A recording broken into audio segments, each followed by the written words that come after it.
watch your videos, and your energy level is phenomenally fantastic. Thank you. I think I go the other way. I think I just get like angry and mean and like dark, but I feel like you just go like the right way. Like that's so much fun to watch. It's infectious. I want to be involved in this. It's so much fun. Yeah, and I really loved. I made a video, and I knew that maybe you were watching some of the videos, which I was happy to hear. But I made a particular video about, you know, using 100% duplicated content for a rel canonical and then passing power from that. I called it the mirage technique, right? I coined it. You gotta coin terms. You have to coin. That's it. So that way, when someone starts talking about it, it reverts. Hey, that's Chris Palmer. It's the mirage technique, Chris Palmer. Exactly. That's right. I learned that from watching Brian Dean. I noticed he was backlink building is now this. And I'm like, I'm going to start doing that. Can I give you a pro tip? Yes. You can take something that actually exists and already has a name and just give it your own name and then send it out. I mean, that actually works. That's what the big guys do. They take something that actually exists. It's already a technique. It already has a term. You just flip it, call it your own. Marketing. Boom. No, it's it. And I think that's the difference. Marketing is far superior to sales, in my personal opinion. But with that being said, as far as the mirage technique, have you found through, you know, a lot of the things that you do, that those types of pages with the rel, were you finding the same thing, that it was passing power? You mean you passing juice to like the rel canonical? Through the rel, correct? Yes, sir. Yeah. I agree. I've played a bunch with it on both like test sites and also live sites, and it's a hard thing to pin down to say like, yeah, for sure this is what's happening, but a lot of the indicators just really look like, yeah, that will pass juice. It will pass the relevancy or whatever might go with. Excellent. Juice or whatever you want to call it. So yeah, it's one of those things that it's hard to say like for 1,000% sure, because it's hard to get into an environment where you can be like, yeah, that is what it is. But I've played with it a ton, and yeah, it seems to work very well. That's amazing. So that's advanced SEO tip 1 is 100% duplicated content using rel canonical passing power as a way to hide links. It's a way, you heard it yourself, right? From the man himself. So the next thing that I heard that you said that's relatively controversial, but I liked it, right? You actually said that LSI, right, is a ranking factor. Yeah. Now, I'm from the camp that it's not LSI. I think that there's maybe a mistake there. I think it's co-occurring words. What's your stance on that? How do you feel about that? Here's my stance. LSI is a lazy term. It's not accurate. It's not correct. But the old school SEOs that really hate the term need to get past that. It doesn't matter what you call it, you know, a rose by any other name. Those things are a ranking factor. So when I say LSI, I just mean exactly what you just said. Co-occurring terms is fine. Contextual terms is another way to look at it. The terms that are used the most when you have your primary keyword. You have very close variations of that, and those are often synonyms like the attorney, lawyer, and then there are also portions of a phrase. You know, best purple frisbees. Purple is part of that phrase. You're not trying to rank for the word purple, but it's important to get on there. So, of course, removing all those terms, what you're left with, which is also a ranking factor, are the contextual terms. And what you can often see, a great way to define them are the shared terms across all your competitors that repeat the most. I see. Is a good way to look at it. Those provide context and meaning. LSI is a term that I use for them. The term that you just quoted, I think, is entirely correct, because that's exactly what they are. Something I really like, though, is people that say, like, you know, LSI is not a ranking factor, but Hummingbird uses contextual terms, you know, to find meaning. And it's like, well, what? Wait a minute here. That's the same thing, man. That's the exact same thing. And I've been a believer of this. You know, you're putting the main keyword on there, exact phrases, but the LSI is what makes it the most relevant. That's how I always looked at it. And that leads me to, I once, you know, just from finding it, I've been looking and analyzing and seeing these pages from a lot of the stuff that maybe you've done. which I wish I was a part of at the beginning, but I'm noticing a lot. It's not too late, Chris. It's not too late. It's not too late for you. Right. I noticed this, like, say you find a lot of pages, and speaking on the LSI and why I started to believe a lot of the stuff like this. Have you ever been to a page where there's duplicated parts of the word? Let's say it's digital marketing Las Vegas, but Las Vegas, digital, but it's not on there, but it's multiple times. Yeah. It ends up ranking. Have you found this to be the same exact thing? You know, has that been, have you been seeing? Yeah, absolutely. So what I was just talking about, so those are variations of the phrase. Right. So they're smaller pieces. The place to look for these is actually in Google. So if you search for that digital marketing Las Vegas and you look at the SERPs, you'll see bolded terms. Right. In the SERPs. Google gives you those, and they're giving you those because they're like, hey, look how relevant our results are. You know, we're doing a great job. Turns out those are ranking factors. Google is actually providing a ranking factor within the SERPs by those bolded terms, and they are the exact keyword, but then they're also the phrase is broken up, or pieces of the keyword broken up into manageable chunks. What you'll find is that very rarely do you need to put a 4-word long tail phrase multiple times on a page. You probably need it in your title, your meta title, your H1, maybe one time in the body. That's probably it. The heavy lifting is done by those variations.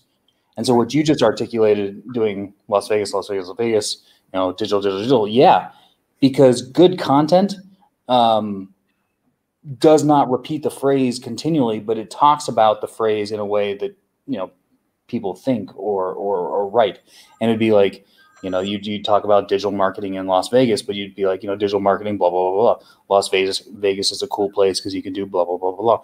So you don't have it together all the time as you're talking about that concept or that main meta topic throughout the page. You get all of those variations. That's actually how you get past keyword stuffing and discuss. Maybe I shouldn't be telling you this. Are you ranking? Are you going for a page in the competition? Am I giving it all away now? Well, I did spin up a quick page briefly into the competition. And I was able to. Do you know what we're talking about? Well, I mean, I was just using that as an example because it's fresh on my mind. But yeah, I mean, I am playing around with a page right now. I just hurried up and got the, you know, I just got something indexed, just to start playing around with some stuff. I was hoping to do it with a blank page, because it's funny, you know, the trouble also brung the most amount of accolades. If we're looking at maybe something that happened with you, right? Losing 30 test sites or whatever it was, ridiculousness. But that could have also been looked at as one of the best things, right? In a way, because if I'm able to do that and have something happen like that, especially a blank page, that would be even better, I think. Right? What would be better than that? I love it. Well, to your point, when Google de-indexed my sites for showing the competition, they validated everything that I said. 100%. You know, like if I was talking nonsense or if I got lucky, they would have rolled their eyes and moved on. But they didn't. You know, they went after me. And the joke, you know, Google goes after people who do a lot of black hat stuff, you know, like link farms, PBN farms that are selling links en masse. And they go after them and they slap them. And I think I might be the first person that was penalized and then also attacked by Google for just doing good on page. Yeah. But something that was funny, and I actually found this not that long ago. I'm doing a whole course on white hat SEO, and like these are techniques that are in the guidelines. This is completely within the guidelines. And defining what the guidelines are, and then how to stay within it, and then having like effective strategies. But I was looking at it, and if you look at, there's a section called automated generated content, and the first thing is content that makes no sense to the reader but has search terms in it. And I was like, well, when did that happen? Because I don't remember that one. So I went to the Wayback Machine, and in 2018, 6 days after my site was displayed, that rule went into place. Of course it did. It's absolutely amazing. So, and then you have to think about it for a second, like, is it Google's job to like, help you convert? It can't be, like if I wrote a page that people don't understand, but happens to rank, that's my own fault, right? Like that's not anything that Google is trying. It's amazing. So it's literally 6 days after the site was displayed publicly. This is what this is. Google changed the rules, and then it was about 3 months later. That's when the Roger Monti article came out in Search Engine Journal, and then they were embarrassed, and then they penalized me for a rule that they changed after I had done the whole thing. Of course, it was already fun, but I had no idea I had a whole Google rule. That's written about. Well, and a question that arises to me, I mean, I have thousands of questions, but did you ever come to the realization of how they ended up finding them? Because there's no way that they could ever just reach out and get names from domain registrars, right? How did they find it? Well, I think that's exactly how they do it. They are a domain registrar. That's they right. called GoDaddy and said, "Hey, we'd like to find these domains." That makes a lot of sense. Yeah, because the none of the test sites linked to the site, the rhinoplasty plano site. Right. A handful of them linked to each other, but then they were spread across 4 different hosting sites. Some had privacy, some didn't. All kinds of different configurations. Because most of the time, I only did something just because I was trying to test something. But the one common denominator is I bought them all through GoDaddy. That was the one thing between all of them. When I looked at it, like, well, this site is a complete orphan. Like, nobody's linking to it. It's not involved in anything, and yet that site was taken down. So the only thing had to have been the registrar. They were purchased all through GoDaddy. So all I've done to change that is just nothing's in my name anymore, and that's been fine. The other thing too is if Google thought they were going to discourage me in doing this, they were horribly mistaken, because it just gave me so much more power. Of course. Oh yeah. Why would I not do it? After doing the whole thing, the hate mail that I got was fantastic from the SEO community. Oh. Mostly of the people that were the good content people, the Roger Montis, if you will. Yes. And the funny thing was, like, you can't do it again. You got lucky. Google has done a whole update now that looks for lorem ipsum. I was told that. I was also told I claimed to have invented science, which is a whole other thing that I thought was great. But so last year in 2019, I did a speaking circuit, and I spoke in LA, and I spoke in Bali and Chiang Mai and Milan. And in each city, I ranked a page on page 1 in lorem ipsum for rhinoplasty in the name of that city. And that was truly enjoyable. The best part was, I was in Milan, and I guess the speaker before me was talking about BERT, because BERT had just launched. Oh, God. And BERT changed everything. Oh, yeah. And so he spoke, and I didn't have a chance to see his thing because I was speaking next, so I'm preparing. And I'm on stage, and I do my stupid talk. And I'm talking about how, like, I was told I couldn't do it again. Here's rhinoplasty plano Milan on page 1. Enjoy. And this is how I did it. Then they go to the audience for questions, right? And if you've spoken on stage, then you've got all this adrenaline. You're in this adrenaline dump. It's just awesome. It's a great spot to be in. And the very first question was, in light of BERT, do you think anything's changed? And I was like, I just gave a whole prezzo on how nothing has changed. Nothing has changed. Were you listening at this moment? Nothing has changed in the last 15 years. I just showed you nothing has changed. These updates don't change anything. But it was really hilarious, and I was like, like at the moment of like a peak of success, you also get just that despair of failure. Like, I obviously didn't explain this right. That's amazing. I just gave the whole talk. And I think that's another huge takeaway for the people that are watching. Generally, once you have your processes down, and I'm sure you would agree with this, well, we could say 80 or 90% of everything that you've been doing, you've probably been doing. I'm sure you've advanced some things, but a lot of it has really been the same. I say that all the time. If you think about a bell curve, the 10 to 15% on each side, That's what Google is going after, because that's where people are really trying to scam and spam, and they're trying to, I don't know, Craig Campbell things might be a good term to coin. No, that's where Craig Campbell lives. But they can't change that middle part, that 70 to 80%, because it's too expensive. I mean, that's their core output are those rankings, right? They literally can't change them. It would just be so expensive. And the other thing that I talk about a lot is that who complains about Google results? No one. The only people that complain are SEOs. But the average consumer that is not an SEO goes on to Google because they get good results. Why would they change that? You know, it's making them so much money. People are going to, they like the results that they see. They're happy with those results. They see the ads. They clearly click on the ads because Google makes trillions of dollars. That's right. Why would Google try to change that if they're already very successful? That's right. There's no reason to do it. So just hold on what's already working. That would right. be the So, thing. and that's the bell curve. That's that 70, 80%. That is producing great results. People are happy with those results. It's that little bit on the end where I think they're going after people that are trying to game the system. They're trying to do black hat, this or that. That's what they try to tweak. And there is carnage. I mean, you know, when they change something, there are legitimate sites that get slapped and, you know, I mean, that's part of the game, but by and large, they can live with that carnage. You know, they can live with that. They can. Like, I'm sorry, local business, that I killed you, even though you're doing everything legitimate. For us, it's better for the greater good of our results. Of their pockets. Exactly. That's how Google looks at it. We're trying to maintain this status quo. We're sorry we killed your business. We're not sorry we killed your business. They're never sorry. No. Yeah. And but I mean, that's how it goes. So, like, yeah, that main chunk to your question, that main chunk doesn't change. No, it definitely doesn't. And I have to agree with that.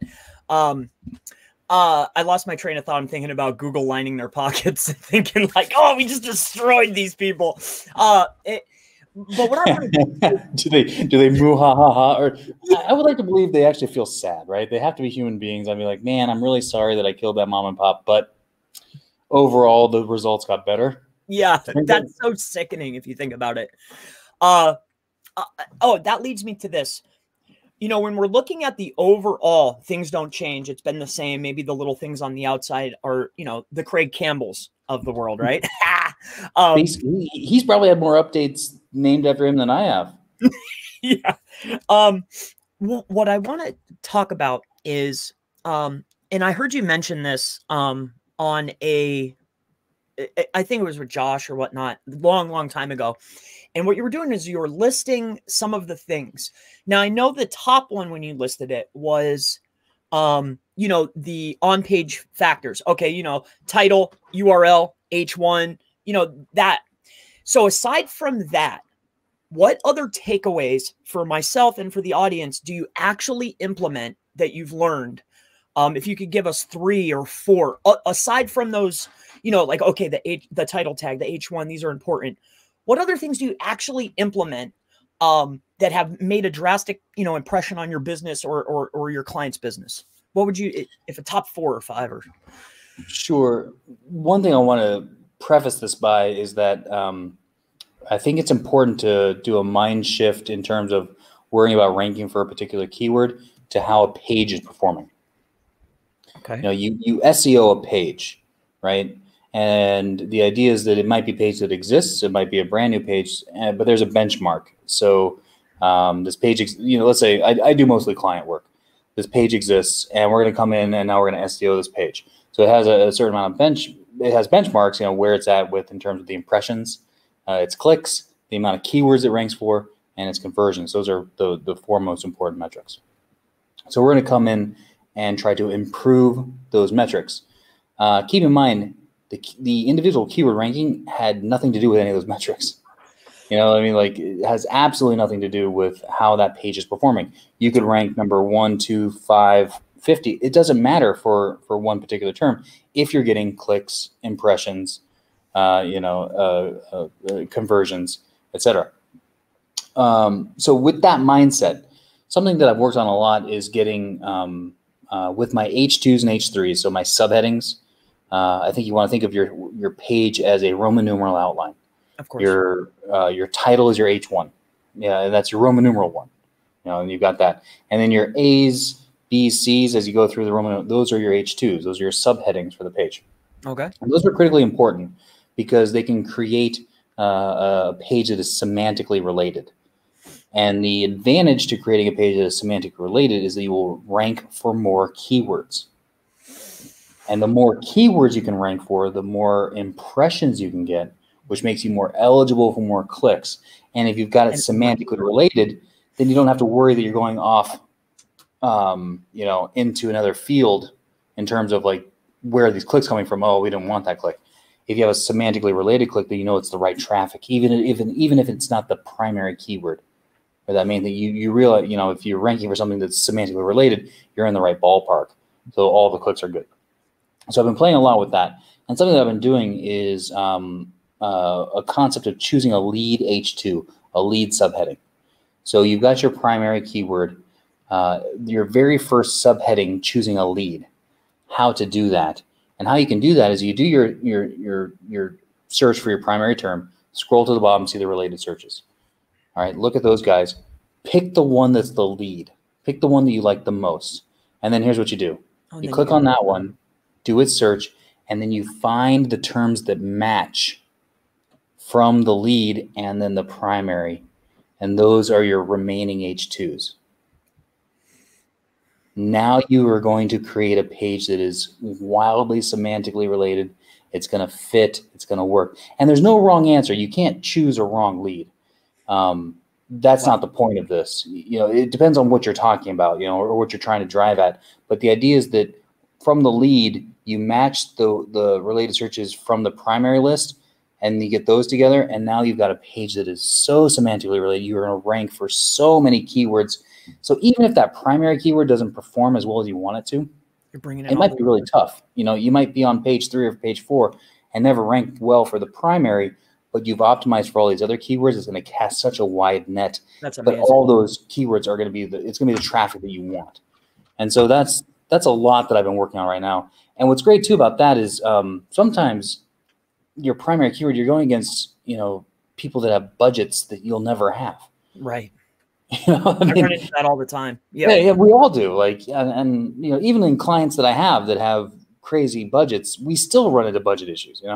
But if you have a page that can get into the ballpark for that term and get traffic that is the right kind of traffic, you still win. That's right. People get very myopic on just one particular keyword, but if you can cast this net that's semantically related, you're going to get the right kind of traffic. And in the end, what happens is it actually boosts your primary keyword accidentally. You get all those other things, other traffic's coming in for that one. That's then raises the whole thing. Also raises the whole site.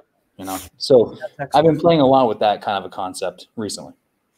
So, and then is there? Do you have one more? That was 2. Do you have one more? Need another tip. Okay. It's something that you've actually been implementing. That's like that causes a drastic. That was gold right there. But other than that, do you know who Chris Carter is? He is the founder of SERPWoo. He has this theory called the Avalanche Theory, and I've been playing with it a lot, and I absolutely love it. And the idea is you can figure out your domain authority, the authority of your site, based on the clicks that you're receiving. So it has nothing to do with like link strength metrics. It's how many clicks Google is giving you per day. And then you can look at your low click day and your high click day, and that gives you a range, and that's your authority.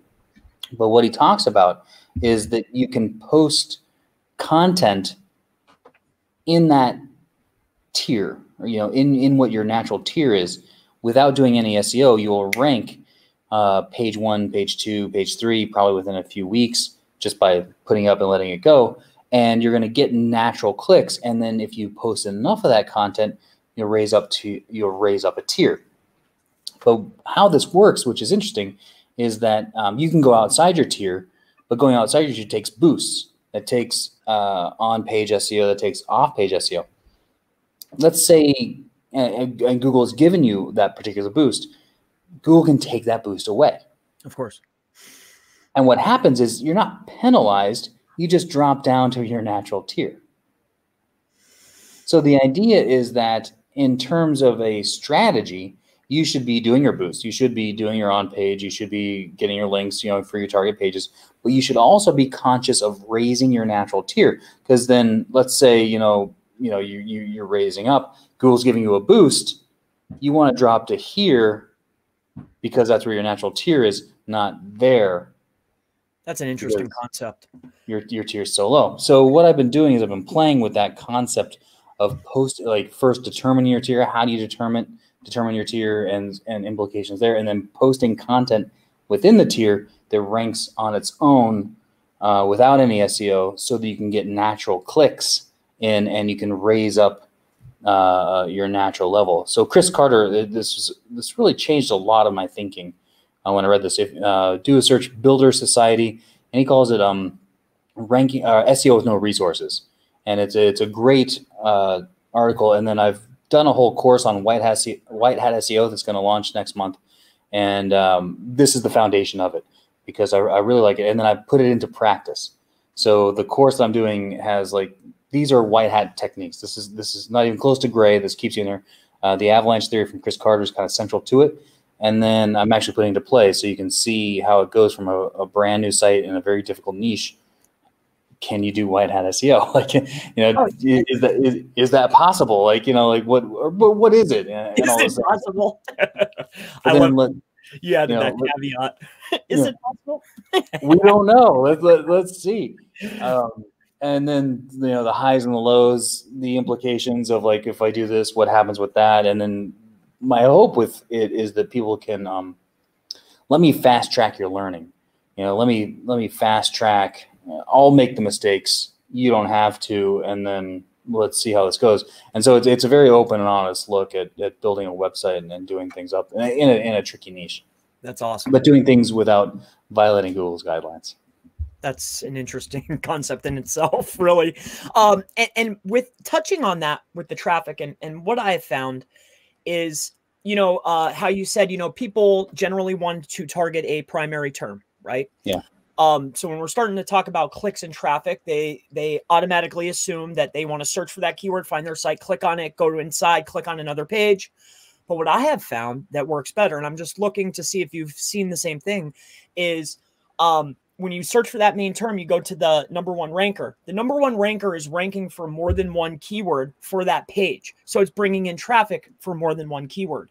So what I found is coming to a percentage in my mind of sending in different types of traffic, and more so sending it from an authority site over seems to really raise it up. So basically keyword targeted traffic for different keywords. From some of the stuff that you've done, and I know that you did an intimate look at, you've talked openly about it, like bots and all this type of stuff. Have you seen the same type of result from traffic and click-through? And really what I know that it has a result, but I've noticed that sometimes it takes a little bit of time and it doesn't stay. But what is your stance on that? What have you seen from that is really what I'm getting. I totally agree. First of all, I would like to say hello to my friend Sailor Jerry. Sailor Jerry is the illegitimate and unwanted stepchild of Captain Morgan. But to what I totally agree. So, by the way, the viewers at home want to know if that's water, or did you put something else in there? This is water. It's water. I just like the, How are you choking on water? Every time you take a sip, you are choking on it like it's pure vodka. Are you allergic to water? Do you have do I need to call somebody? Well, I chew. So generally when I'm taking a drink of water, it's because I got a little bit down the gullet there. So like a little bit comes out and just goes down the throat. And you're like, yeah. And I'm like, oh, I'm trying to get it down with the water. That's why you see me drinking all the time. Solid. So on the point of traffic, so yes, let's unpack this a little bit. I totally agree. So you see traffic coming through or like a referring domain, you will get a bump. It is temporary for sure. But it seems like there has to be some sort of validation to it. And that's where I think bots and fake traffic will give you that bump and then drop. That's right. If you track real traffic through like a referring domain or something you've done, you'll notice it doesn't drop. So there's the possibility, and this is tinfoil hatty, but I think Google spends a lot of money trying to figure out fake traffic.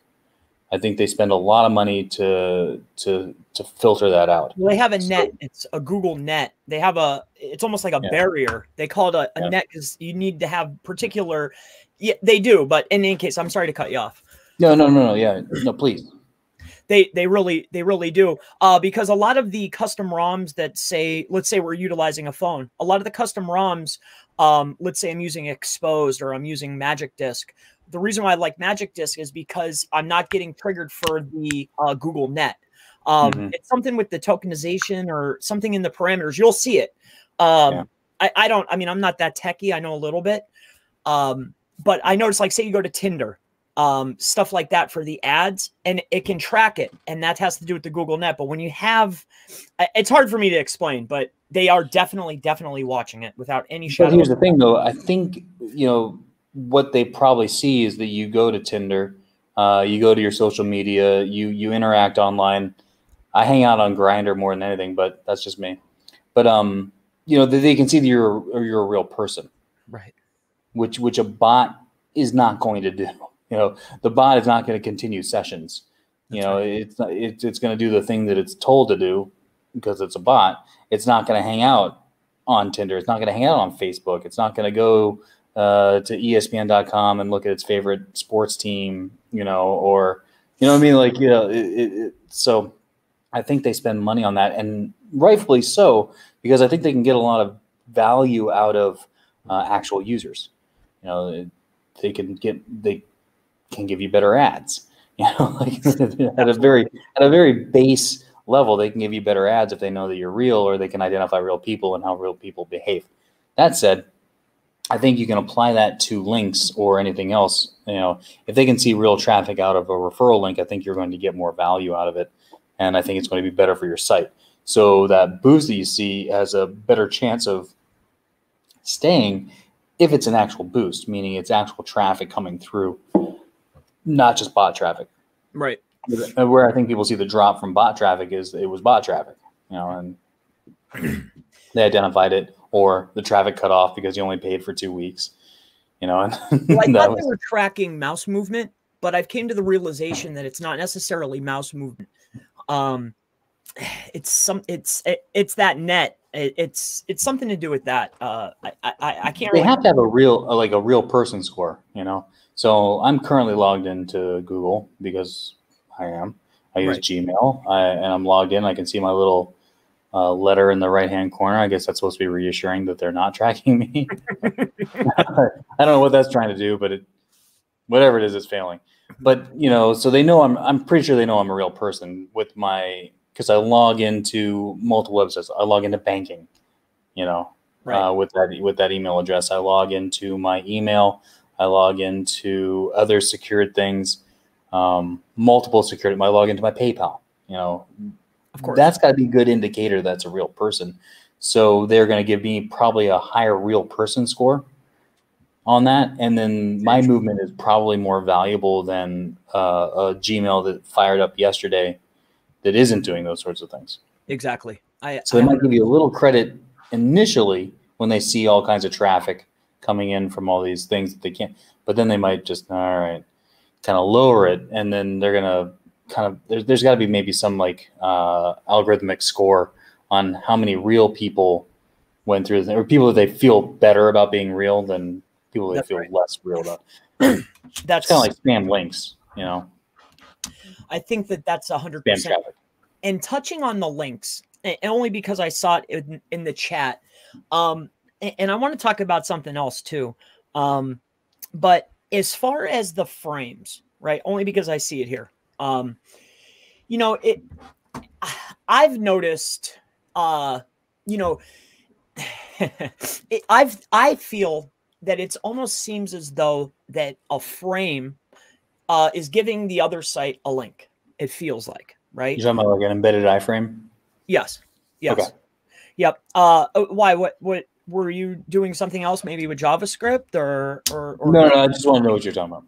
Oh, okay. So would you say that, would you agree with that, that a frame is giving the other site the link, the site holding it, you know, isn't necessarily, but the other one is the one getting the boost. Would you agree with that? Have you seen the That same thing? does seem right. You know, from what I've seen, that does feel correct.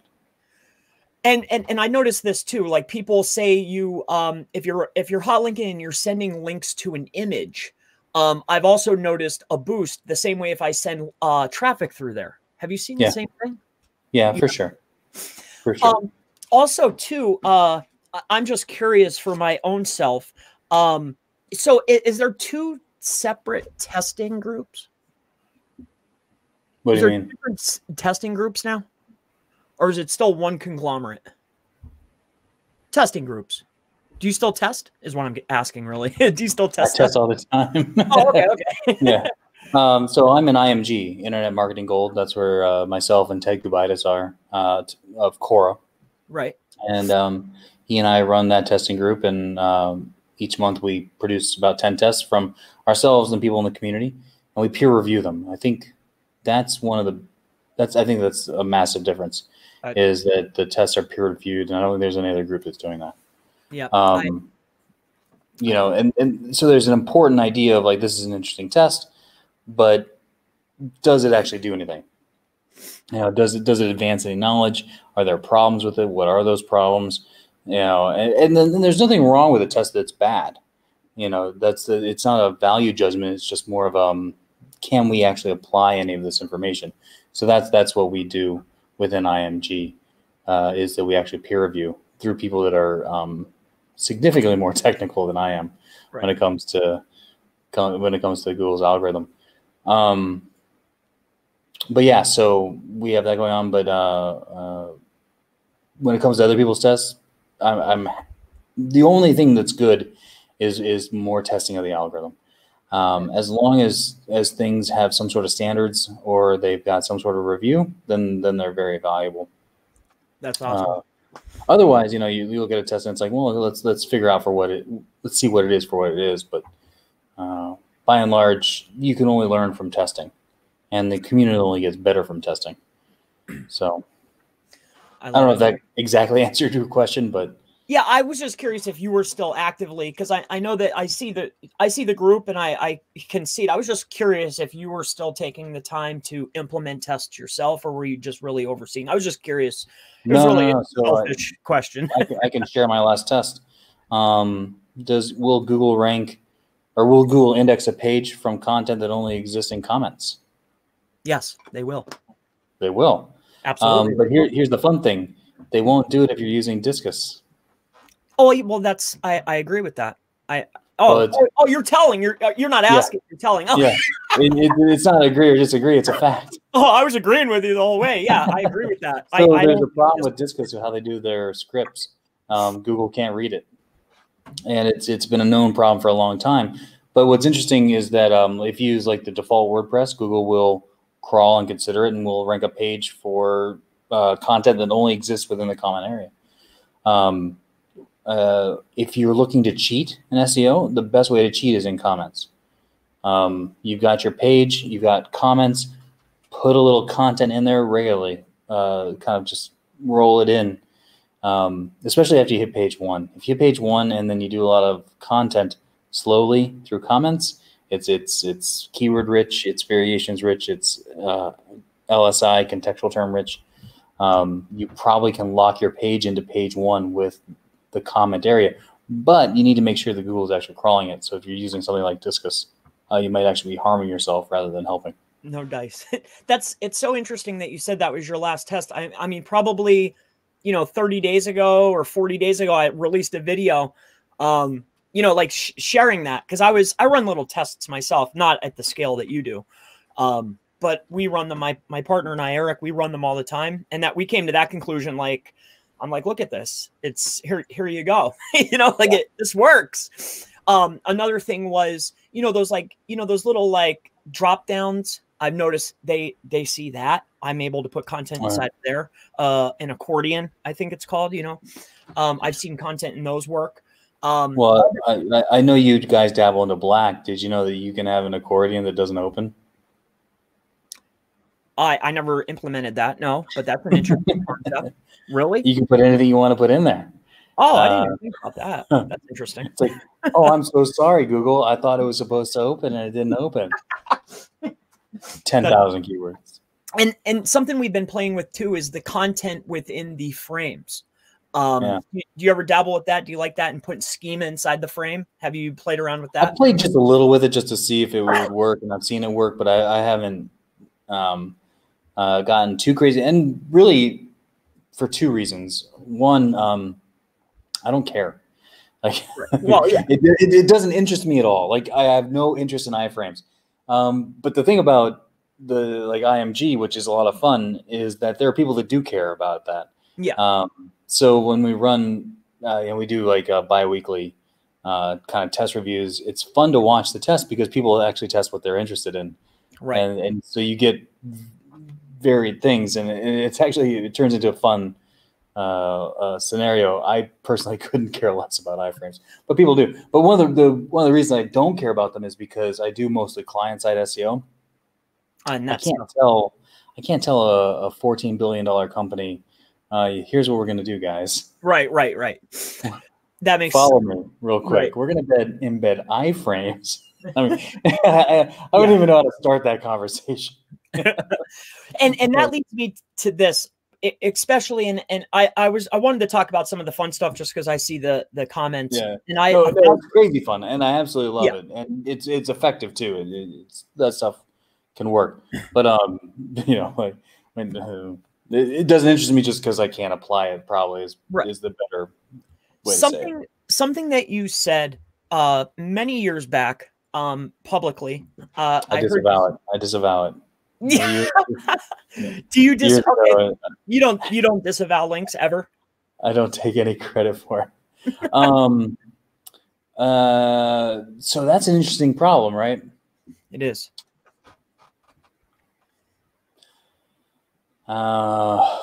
So I can only speak from my own experience. I have never gotten a site penalized. I've never done anything that's outside my test sites that Google wanted to get rid of. Right. But like real sites, I've never gotten a site penalized. I've never done anything to push the limits to the point that, oh, fuck, like, like that's never happened to me. So I've never been in that kind of situation. And I've never been in a spot, even with a client's, so here's my position on it. Obviously, if you see a manual penalty, you have to disavow, right? That's of course what the tool is for. The only time I would disavow without seeing the manual penalty is if here's what you see in Search Console. You got this line, we're doing great. Maybe we're even going up a little bit. And then you see the spike, you drop a little bit. Huge spike. And then you hit the floor. Right. And if you see that and you don't have a manual penalty, that is an algorithm penalty. It is links related. I would disavow them. But without a clear thing, it's that, if you don't see that, then I wouldn't do it. I would do other things first before I got to the point. And then if you get to the point, like, man, we are stuck. We're just completely stuck. We've tried everything. And you can identify, like, yeah, these 5,000 links aren't great. Then I would disavow. But I would do other things first. I also wouldn't panic because there's so many, like, 2-week variances, where Google changed something. And it wasn't even a penalty. It was just right. That's where you see Google that. messed up. Yeah, as they've been doing actually a lot this year, right? Absolutely. So you have to think in terms of months upon months. You need to take things in stride. You need to have an honest look at your backlink profile and maybe what you did or didn't do. But if you see like a drop, the first thing I would go around the office and ask if anybody changed anything. Right, of course. Because 90% of negative SEO is self-inflicted. Like somebody decided to turn something off on a site. We don't need this, and they just kill it. It's like, oh my God, we just lost 20% of our traffic. Well, it's like you just killed 20% of your pages. And that has happened in real life to me more than once. I was dealing with a client where they sent this thing like, we just lost 34% of our traffic. And I was like, that's insane, guys. Yeah, that's what did you do? And they're like, oh, we moved all of this UGC content to a subdomain. No. I was like, well, first, you're not tracking it. So that's where that went. But also, that's a terrible idea. Why don't we talk about this ahead of time? So yeah. Aside from that, I mean, I know that was a side question, but what I was leading into was I heard you say something, and it really changed my outlook on a couple things. And I think it was on your podcast with yeah, and it was it was only like a 2-minute little segment. But what you were talking about was segmentation, looking at the page. Okay, the H1 and then the content underneath it, that's a segment that needs to be optimized. H2 and the segment that needs to be optimized. Yeah. But aside from that part, was coming up with that equation of standard deviation, 2 standard deviations away from the mean. Can you explain to everybody or me how did you come up with that number of 1.5 or 2, and why? And how would you go about doing that for like anybody that's watching? Because I think that that's very helpful. Can you explain that to me? That number came around just from a lot of testing. It wasn't anything but, so what we started doing, so this was like maybe 3 years ago. We started playing with the concept. Where did this come from? Do you still do it? Yeah. Okay. Well, now it's more advanced. Now it's a little more mathy, but that's the basic concept. What I was looking at is that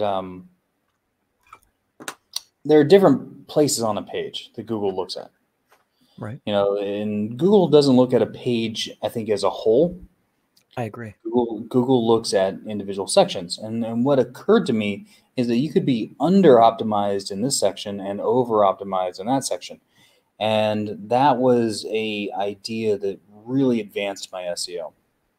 Because most people are like, this page is over-optimized, and then they do whatever. This page is under-optimized, but then they don't get success. They don't get any kind of positive changes, because what happens is that when you look at it as the page, you increase some things, but you may have pushed things that were good into bad, and then vice versa. If you decide this page is over and we need to reduce, not every signal was over. There were just like certain spots on the page that were over, which means that you can have a page that is both over optimized and under optimized at the same time.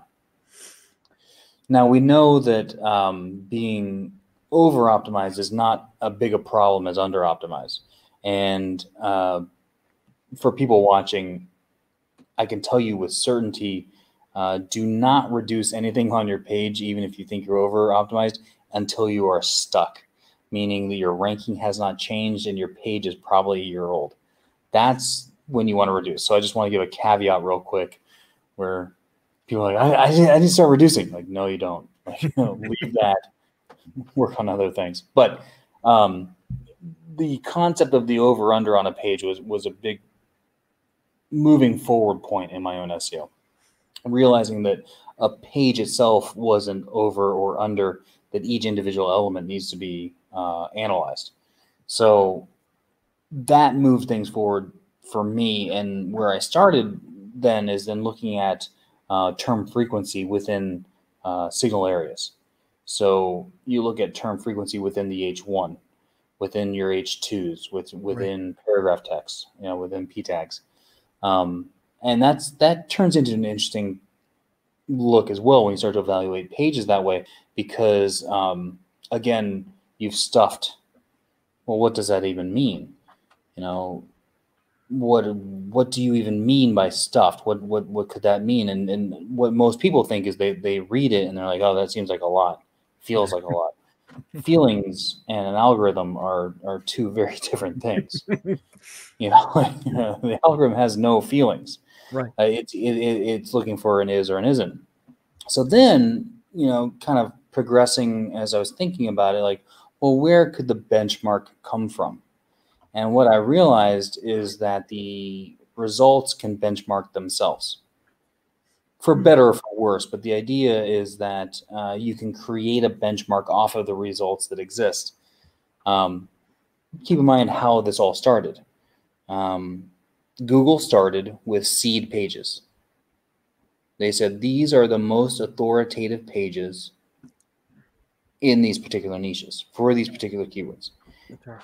That means that they have a standard. They've said this is the standard for this, and then they create their algorithm, and then they let it loose, and then it evaluates against a base. But then it also then for each iteration creates its own base. That's then how it multiplies. That's how it magnifies and goes across all keywords, all pages. So the idea is that within certain sections, there is a base that is created, a standard that is created. That's what we see in the SERPs. So then you can evaluate that standard and be like, okay, so for this particular keyword, this is the standard that is created. And then through testing and SEO principles, you can understand that these sites are doing this well, but they're not doing that well. Like there's an element that they could do better. We can actually optimize for that particular thing. So you can look at what the standard is. You can apply then principles that are universal, and then you can kind of judge against the two, and then you can decide, okay, you can start making decisions on how should we optimize these signals to do better within this particular keyword. That was a long way around, but so what you're looking at is kind of math upon math, where you've got a standard across keywords, and then like a standard that's kind of universally known, and you can compare the two, and then you can create concepts that will allow you to rank better for each keyword when you compare those two things, and then decide which might be the right thing to do. And that's what POP does. It's making that math decision across a standard versus the particular niche, and then what you need to do in the moment. That's a very interesting. So and that you're looking at the entire element, seeing what the densities of keywords basically are, coming up with a math equation, and then you're finding. Oh, I'm sorry, you were talking about standard deviation. Yeah, a very simple way to look at it would be each signal taking the mean, which is the average for each thing. And then the standard deviation. Standard deviation is a fancy way of saying variance. Right. Variance is difference. The difference of your low and your high is variance. Standard deviation is a mathy way to get around negative numbers. Don't worry about it. But you can go, let's say the difference between your numbers is 2. Randomly, right. You've got a whole series of numbers, and the average difference is 2. So a standard deviation would be 2. So 1 standard deviation is 2. 2 standard deviation would be 4. What I found through a lot of testing is that if you stay within 2 standard deviations, you'll never get in trouble. You won't go beyond that over optimization. You'll stay within an acceptable range. And so what I found, though, is you also kind of want to get an edge on your competitors in most situations. So if you looked at getting like that 1 to 1.5 standard deviations, that's probably where the edge lives. Yeah, and it's a close point because that's not too far away from 2 where we might be over. So lean low, but maybe go 1 standard deviation up, 1.5 deviation. So that makes, and then you're in a good spot. Then you actually might be getting an edge without creating problems for yourself. So that makes, and that's why you'll take 5 or 10 sites, put it all in, and get the amount of, okay, here's the exact matches. Here's how many they have. The standard deviation is this. And if I go up this amount, I have the edge now. That's awesome. That's absolutely wonderful. Pop goes like a step further, though, because there are some times where you don't really want to go up, where you just want parity, meaning you're doing the same as them. And that's the extra layer of math that Pop does, is to be like, okay, in these moments, let's not do that. Let's just stay where we need to. Let's stay in that range. And that also comes just from more and more testing. But so that's kind of like the extra math that Pop would do on top of it. It actually then reduces. Don't go that high. Just be here and we're good. That's awesome. Aside from that, I guess the very last question, I think, you know, as we talked, maybe we talked, I was hoping to get more in, but you know how conversations go. We start talking and then. Why do we have to stop? Why do we have to stop? Oh, okay, good. I'm good. I got my Sailor Jerry. We're good to go. I think I think I'm okay for now. Man, here's another one. As far as a strategy, right? On a day-to-day basis, when you're looking at off page, let's say off page now, for a gentleman such as yourself, that's I would say, you know, primary, you know, a lot of the advantages come from on page.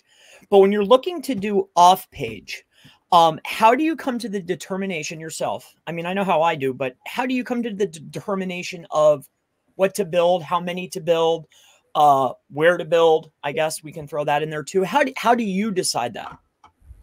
The first thing I'm going to try to do is I'm going to try to find links. There are different terms of things, hub pages, co-occurrences. But the idea is these sites that are in the top 10 or the top 20 share these same links. I'm going to go get those. And there are a bunch of tools that help you determine that. Most often, though, you'll find their citations. And that means they're like the easiest links to get. You know, you pay $7 per each one or $5 per each one through, you know, Whitespark, LoganX, Bright Local. Go get those first. So that's the first thing that I look at.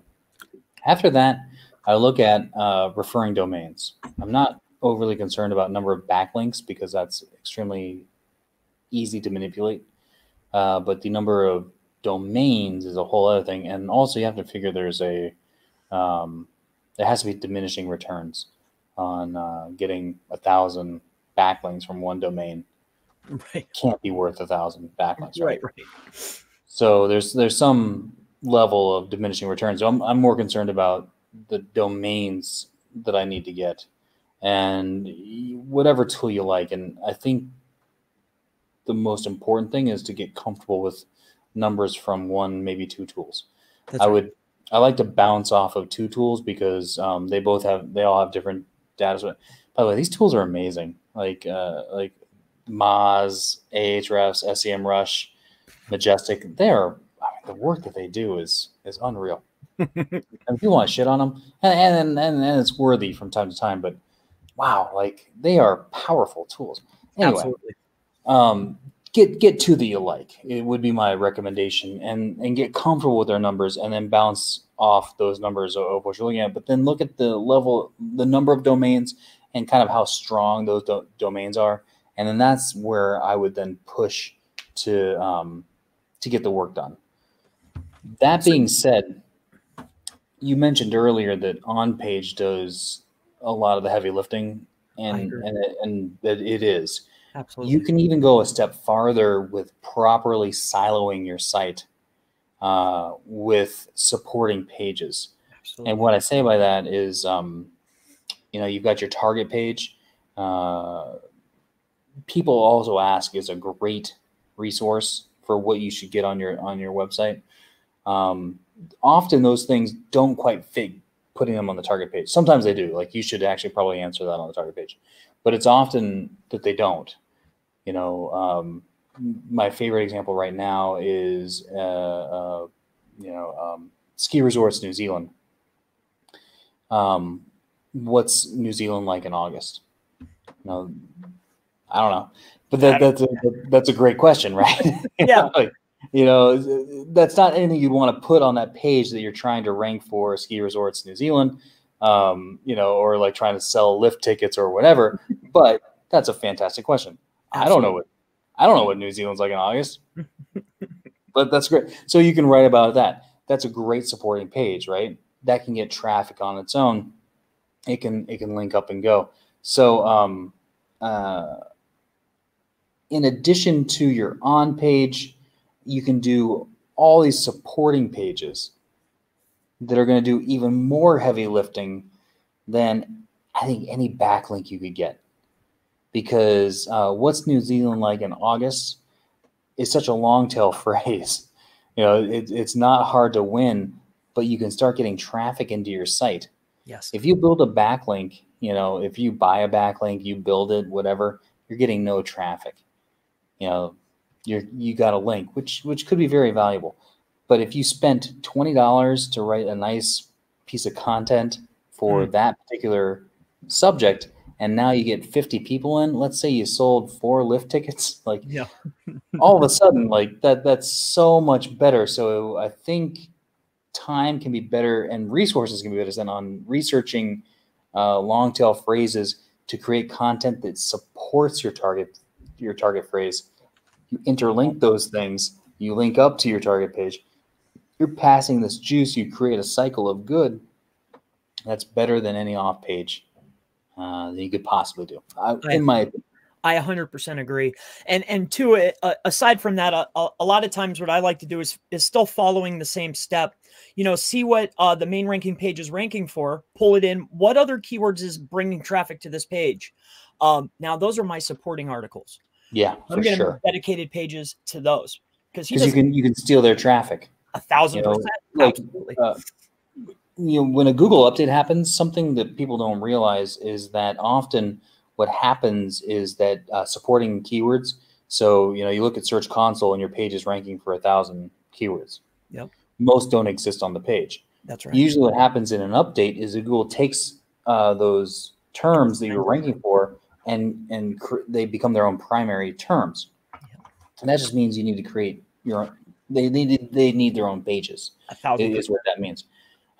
So in the same vein as you're saying, like, look at what they're creating. If you create those separate pages, you can start to steal traffic from them on long-term phrases. You'll never compete with them. You can't, you're not going against primary. Disney, for that particular primary, but you get their secondaries and you start to shave off that. Yes. I love that strategy. But it's targeted traffic, and often it's actually more buyer intent, usually, or it can be, where it's that longer phrase where somebody that, they've already done the research. Now they're looking for something very specific. And if you can give it to them, you've given them something that's more buyer intent, and you get better traffic. So it's less traffic, but better traffic. And you don't have to worry about competing with huge. One other side note is that you can also steal featured snippets. If you have a page that's dedicated to a question that's being asked, or there's a list that exists and you have a page that's only a list, you actually have a decent chance of stealing a featured snippet, which is going to siphon off a lot of traffic from your competitors and bring it right to you into that supporting page. And you built that page only to support your target page. It's like it's a double benefit. Do you agree with the page being built should be the same salience as the term is being searched? All right, so salience is a fancy way of saying importance. And I assume you're working with Google's NLP API. I like to look at some stuff. Nobody was using salience until that thing existed. Right. Into like the mood of the search term. Like, let's say it's green, red, and orange. The page that I build should be blue, red, green, or orange, right? And probably. So I look at it as a sanity check. Yeah. Okay. I like that. You know what I mean? Like, so did I do it? Right. Yeah. I wouldn't go the other way and look at it as this is how I need to build it. But I use it the other way, is like, I built this. Let me just double check it. That's right. That's how I like to approach it. Yeah. It makes me feel good. Yeah. And am I on the right track here? Yeah. Awesome. Exactly. So it's fun. And I like to hear some of the strategies that I'd implement on much smaller. You're talking about billion-dollar companies, and I'm sure you have awesome clients. But I like to hear some of the strategies that you're implementing, at that level are a lot of the same, that you do for, Plumber Joe in Idaho, all the same. Yeah. It's all the same. We have a fantastic client. They do a nausea medicine shot. Interesting. Wow. And it's geared more towards women who are in the first trimester of pregnancy, where you have morning sickness. The idea is that you're dealing with that. You just hit this shot in the morning. We do the exact same thing as we do for a company that is a sponsor of an NBA team. Oh, wow. And if you watch the NBA, you've seen us. You know, you've seen us there, and we're doing the exact same concepts for that client as we are for this client that does all natural tonic shots for nausea, in particular for women who are pregnant. We do the exact same thing. We really don't change anything. I think a lot of it is research based. You know, it's identifying the terms. You can go after the identifying the secondary, the supporting terms. Yes, sir. It's identifying terms that you can siphon off from your competitors. That's a huge form of keyword research that barely anybody does. Doing featured snippet, that kind of research. Where could we perhaps steal a snippet? That's massive research. And then something I'm really trying to break into right now is like Google Discovery, where you can show up in the get a post or a blog you've written that should show up in a Google feed for people that have that interest. And so we're playing a lot with that to try to get that going, because that's massive amounts of traffic. I've not completely cracked that nut. It seems authoritative stuff though gets in there. It seems like what's that? Very authoritative sites seem to be put in that position though. Yeah, but there are times like where sites like just some rando site that's just on point. I think things that have to do with it are the having a unique image is huge. Posting content daily, it seems to be big. So you can't just post like you know Tuesdays and Thursdays, right? And try to get it, but like you are actually posting regularly, and then not necessarily AMP, but being Google News friendly. Matching the guidelines for what could hit Google News, even though this may or may not be related to Google News. So we're playing with some of those, and we've had some success. I can't lock down like 1,000%, but there's so many free clicks on that. I mean, massive amounts of clicks. And when we show up, so for some and not for other, but that's kind of what I've been trying to figure out. If you nail that, that would be very beneficial to whoever. Yeah. Be eligible, you know, where then Google decides just to do like, if you get to the point where like, we might not have everything we post will go, but if we can just get to the point that there's an opportunity.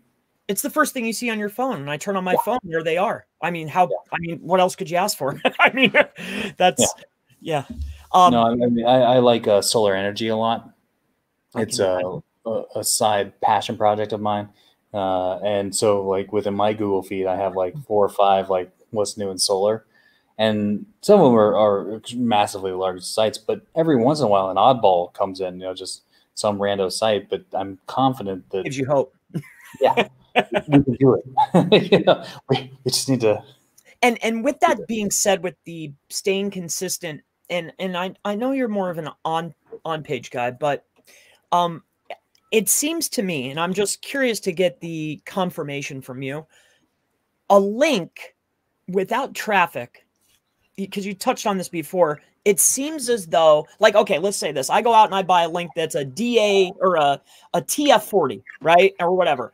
But if that link's not getting any traffic, it's almost like the link is useless. I wouldn't say it's completely useless, but if I'm getting that same link and that site's getting a little bit of traffic, but there has to be traffic flowing through the link, it seems as though that it's boosting. So what I'm getting at in the question, I'm with you on that. That's my position as well.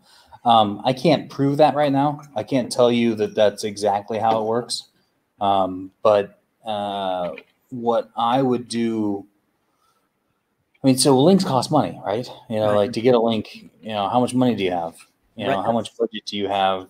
How good do you feel about it? What I would do is I would look at, can I get any traffic out of that particular link? Because I do think it is an important metric. And even if it isn't in this moment, it has to be going forward. You know, that's right. If Google isn't going that way, I'm pretty disappointed in them. You know, like, because traffic is the ultimate validator. You get a link on some site and traffic comes through that link. That means they read the article, they liked the concept, they see that there's an endorsement of this particular thing, and then they click and go. That has to be the best signal. That's right. Possible, right? This link was worth what it was. So I hope that's where Google's going, and just because it makes sense to me. Well, it does. And then what I would do is I would try to build my whole concepts around these links that actually have the potential to get traffic. Awesome. I noticed something on your site, right? Because I was looking for inspiration, I guess. I noticed My agency site? Yeah, the agency site. Don't follow anything on that agency site. I know that's what your partner said. But I saw something in particular that sparked interest to me, and I started playing around with it because when I build out pages, the title is this keyword, the H1's this keyword, the first word in the first paragraph is this keyword. And I noticed something that you were doing was building out multiple pages for keywords that were related to agency, company, right? And but you're saying, hey, just forget about that. But I'm just curious, as a way for a newer site to start, signaling to Google to say, hey, this is what my site's about, right? If you just build out a bunch of pages like that, is that where that was going, or that was just complete, you're just playing around? Because I was just curious about that. We only have one page on our site that we've SEO'd, and we rank very well in a particular market. And I'm not going to tell any of these savages that are watching what that is. But we probably get one qualified lead. We get a few, but one real lead a month out of it through SEO on that one particular page. What we realized is that people that are searching for SEO, like I need SEO. Yeah. Our SEOs. Most of them want like the $99 package or like the $299, and that's not who we are. That's not to say that's not a valid business model, but that's just not who we are. We are a bespoke SEO agency. We have employees that we have to pay. So when somebody comes in, we have a team of 5 or 6 people that are working. We have to pay them. That means our fees are higher. Of course. So we intentionally did not SEO ourselves for a lot of things because we didn't want those tire kickers. Not that they aren't good clients, but that it would actually cost us more to tell them no. I see. So that makes sense. So we didn't SEO, but we identified a situation where we realized somebody would search for a site for SEO, and it was a client we wanted. And again, I'm not telling you who that is, but that has been a good play. So that's not been our main source of income or our main source of clients. And as I said, we probably get one qualified lead a month out of it. I'd say we land 1 out of 3 or 4. But they're great leads. And that's the only page on our site that we have actually SEO'd. The life lesson that I would give is figure out where your clients are at. And then if you can SEO for those clients, then do that. And in this case, we could. But if you can't, then there's no point in spending money on SEOing a page that can't convert for you. That should be any business. We've turned down businesses. If you're in a business where you have to educate the market that your business exists, that's not a business for SEO. That's a business for social media, where you can educate people that you exist. People have to be able to search for your thing. They have to know it exists in advance to put a search into Google for you to show up. So if you're in an industry that you have to educate people that you exist, you shouldn't really be doing SEO. There's no point. That's kind of how we were with the agency. Like, we don't need to educate people of what bespoke SEO is. Like, that's not, that doesn't. They know. We're putting a custom package together for you because we've like that's not anything that anybody's searching for. Don't SEO for that. So we haven't SEO'd our site for it, but we did find one thing that we do very well and that we could SEO for it, and that's been good. I would add one thing to that. I have no data to back the statement up, and I liked it, so I did no research on it. So we're just rolling with it. But it was the average millionaire has 7 income streams. I think I've heard that before. Yeah. Let's just take it as fact. Right. Okay.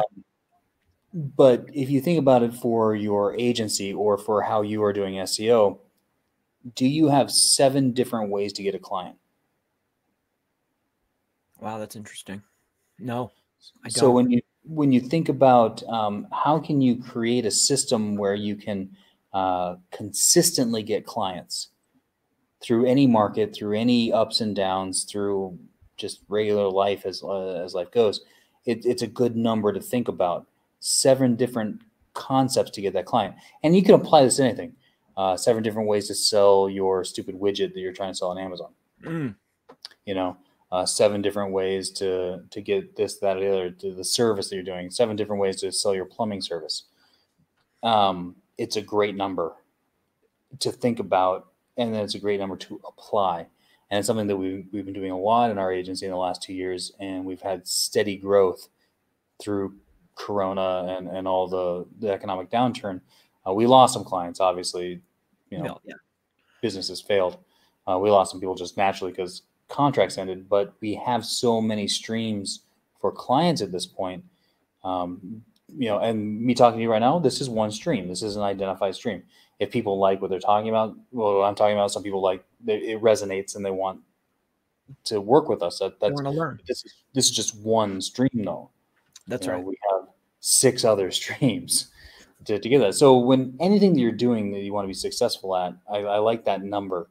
Can you funnel to yourself or however you're selling this thing in 7 different ways? And if you can do that, I think you can be pretty successful in what you're doing. And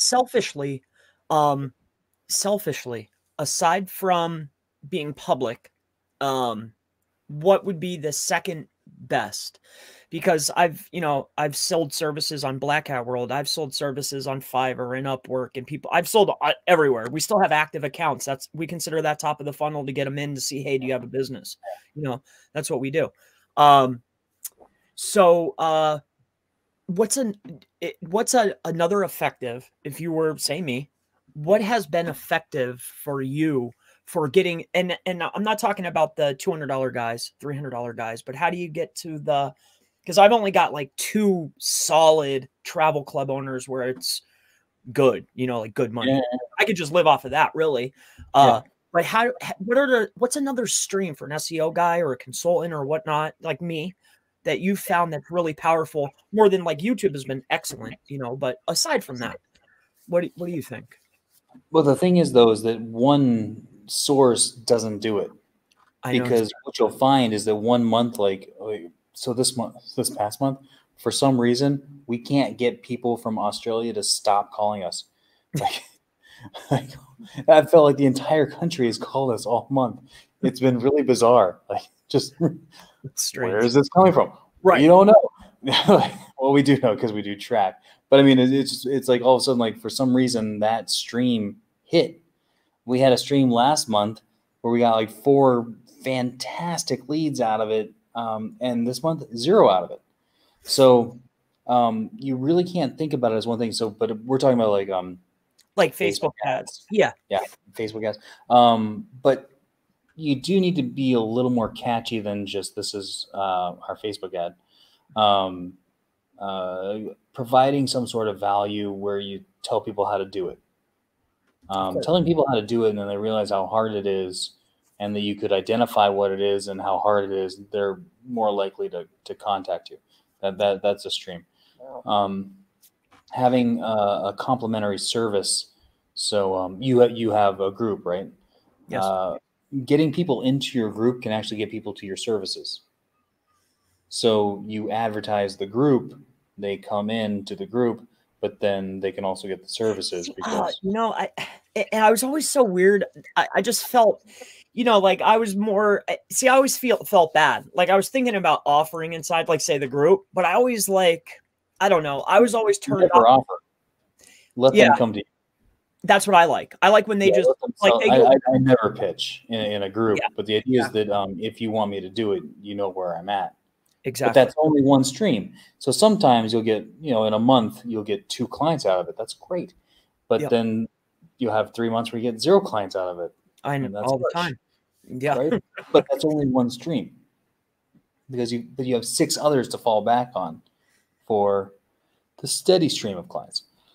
The last little nugget that I would add is that if you want to try to sell your agency at some point, or even taking a step back, identifying what's a real business. how you can sell a business. You can't sell a hobby. You know, a business is something that you could step away from and it would still grow. Oh yeah, no.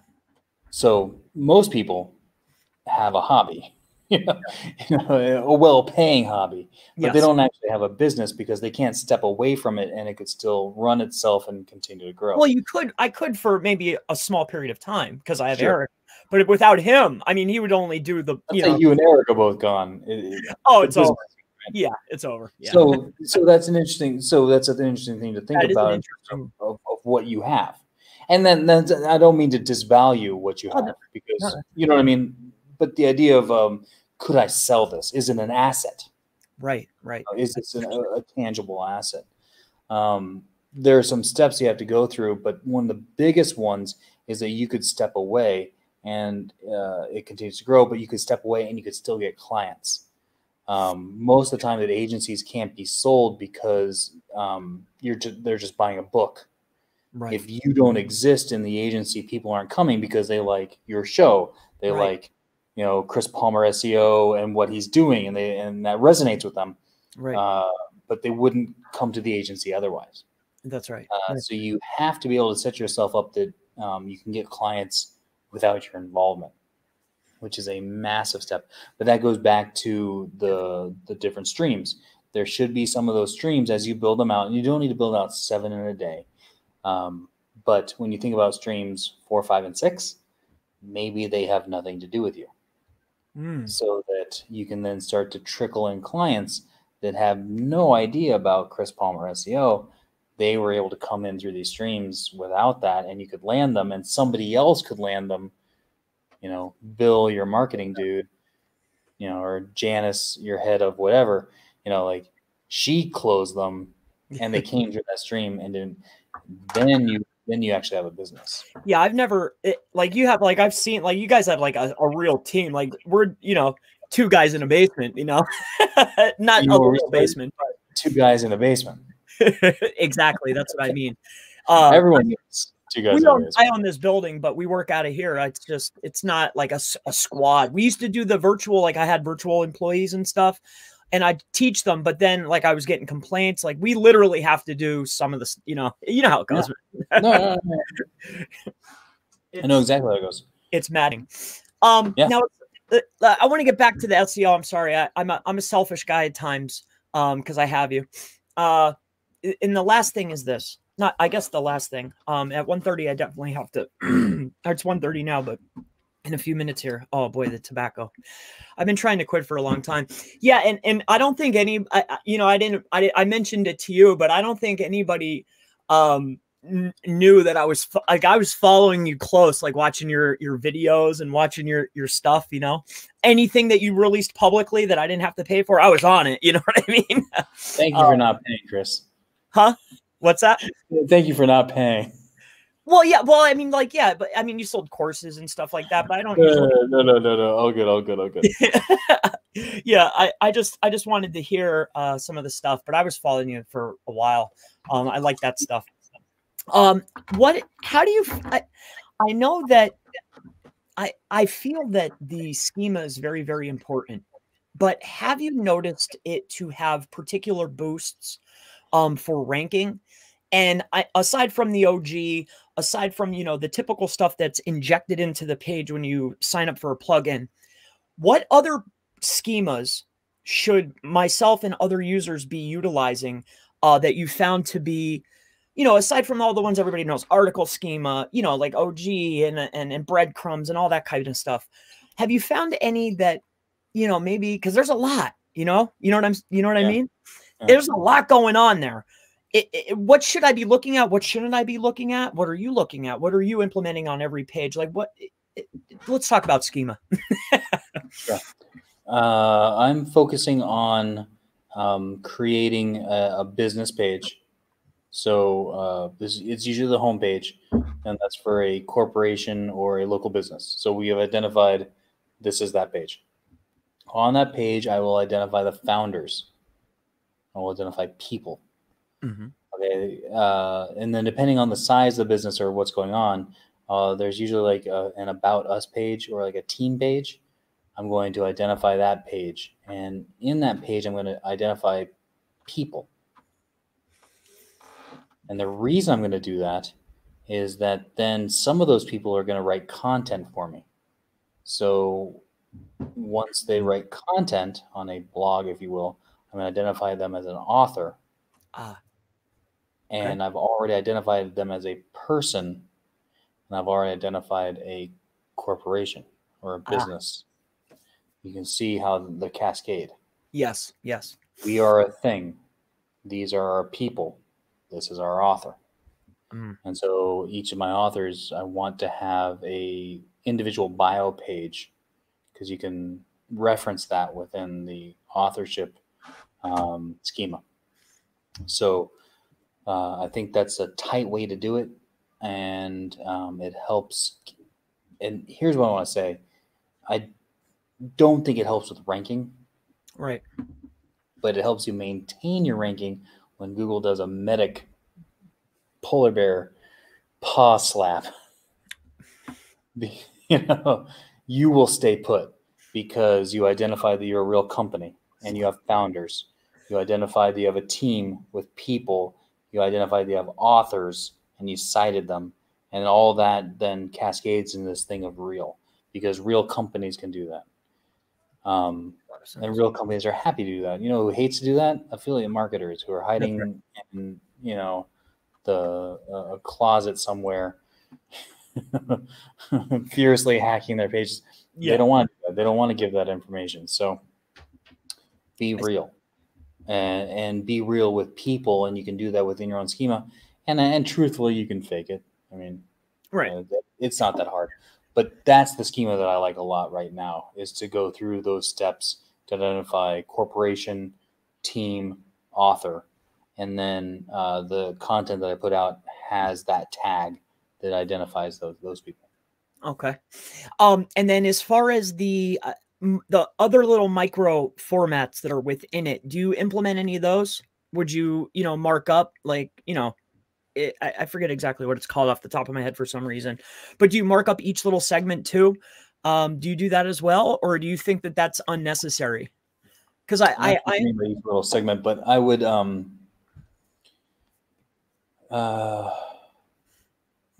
to me, it comes down to time, budget, money. Okay. Yeah. If you see an edge and you can do it quickly, do it. So if you're ranking competitors